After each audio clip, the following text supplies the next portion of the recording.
So we have classical physics and we have quantum physics. What's the difference between the two?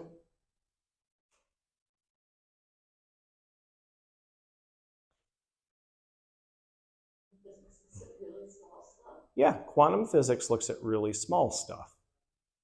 So then the question becomes, everything's made of really small stuff, right? So why can't we use quantum mechanics to describe really big stuff? Like, shouldn't it just work as we keep going to bigger and bigger things? Or is there like a cutoff point where suddenly things don't act quantum-ish? So we should be able to apply the laws of quantum mechanics to anything classical, anything big.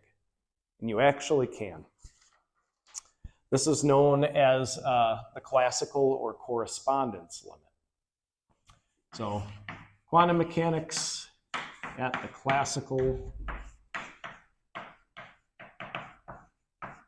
or sometimes if you look in what physicists say, they say correspondence.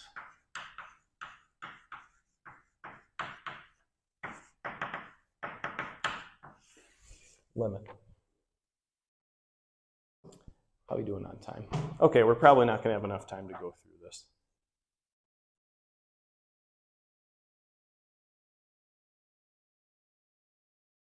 And maybe we will. We're going to consider psi for the first 3 energy levels of particle in a box.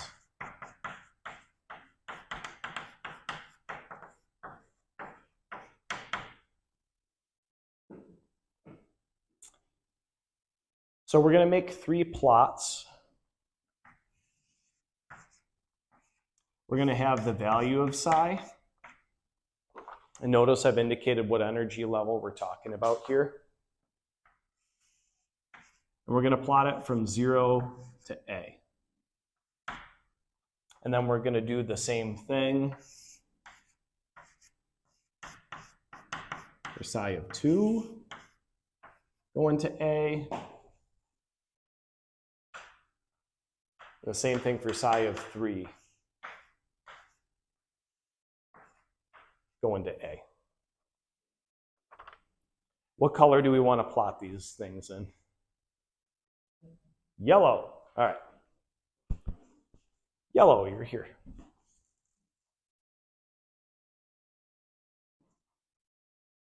Okay, if we plot this,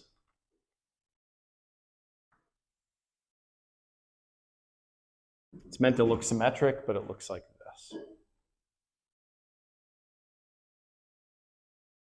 If you think about the wave function,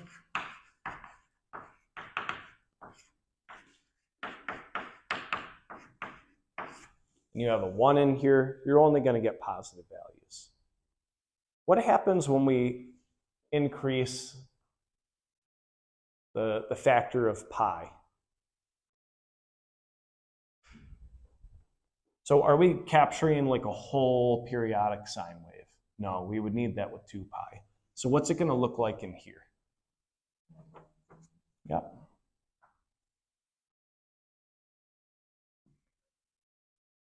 Okay. And right here at this point, what are we introducing?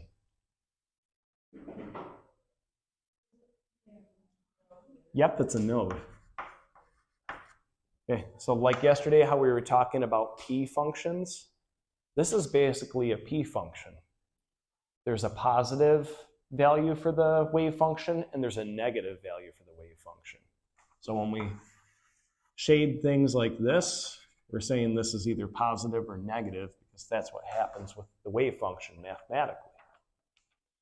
Okay, we introduced a node. What's going to happen with psi 3? Yep. Like that. And we get 2 nodes.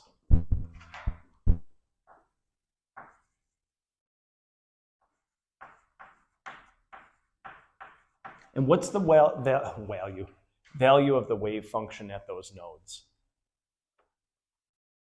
Yep, it's 0.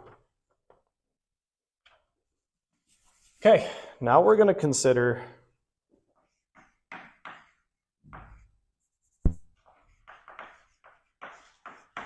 probability density.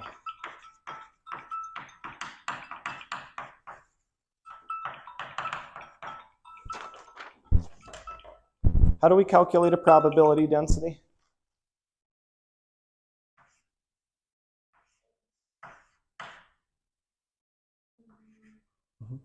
That thing?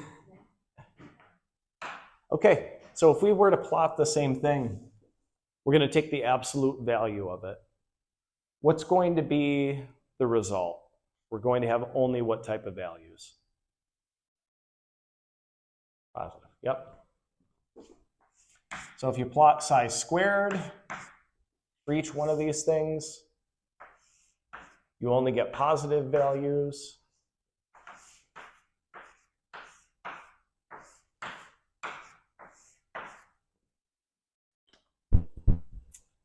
So this one doesn't really change too much. This one, it jumps up. There's still a node, and where's the node of this thing? In the very middle. Okay, and then what about for this guy? How many bumps? Yeah.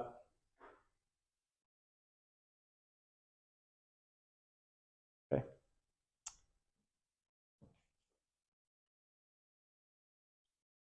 What about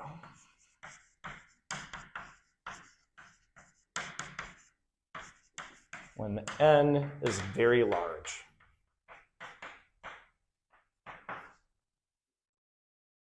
Oh, by the way, what's the probability of finding the particle in a box in the second energy level in the dead center? 0.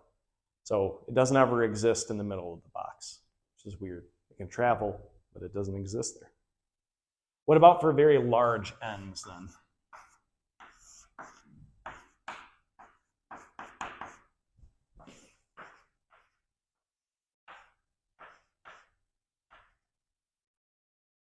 Let's say infinite.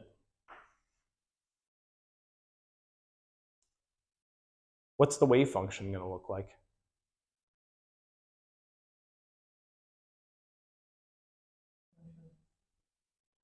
Yeah, it's going to be really small, a bunch of little even squiggles, and then up here, it has equal probability of existing anywhere in the box, just like we would see in a classical system. So that's about all the time that we have for today. What we're going to do next time is we're going to explore that a little more mathematically. What this shows us is we get to a point of thinking about classical things when we get to really large values.